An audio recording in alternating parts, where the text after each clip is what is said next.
പെൺകുട്ടികളുടെ വസ്ത്രദാനത്തെ വിമർശിച്ചെന്നും എന്തിനു പുറത്തുപോയെന്നും പോലീസ് ചോദിച്ചെന്നാണ് ഒരു സുഹൃത്ത് പരാതിപ്പെട്ടത്. ഈ സുഹൃത്തിൻ്റെ അഭിപ്രായം നമുക്കൊന്ന് കേൾക്കാം.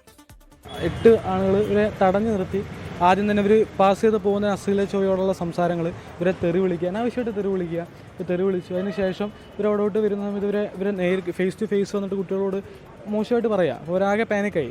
ഒരു സുഹൃത്തിൻ്റെ മുടി പിടിച്ചിട്ട് റോഡിലേക്ക് അടിക്കുകയാണ്. പിന്നെ ഡ്രസ്സ് വലിച്ചു കയറാൻ വേണ്ടി ശ്രമിച്ചു.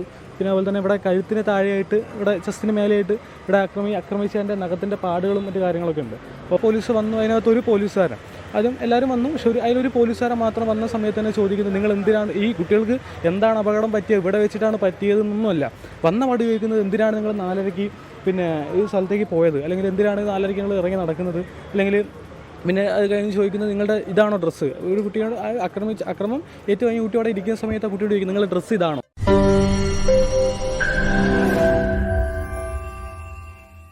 ലോകത്തെവിടെയായാലും ഏത് സമയത്തും 24 വാർത്തകളും ഓഗ്മെന്റഡ് റിയാലിറ്റി പാക്കേജുകളും എക്സ്പ്ലെയിനറുകളും വിശദമായി കാണാൻ ഞങ്ങളുടെ യൂട്യൂബ് ചാനൽ നിങ്ങൾക്ക് സബ്സ്ക്രൈബ് ചെയ്യാം.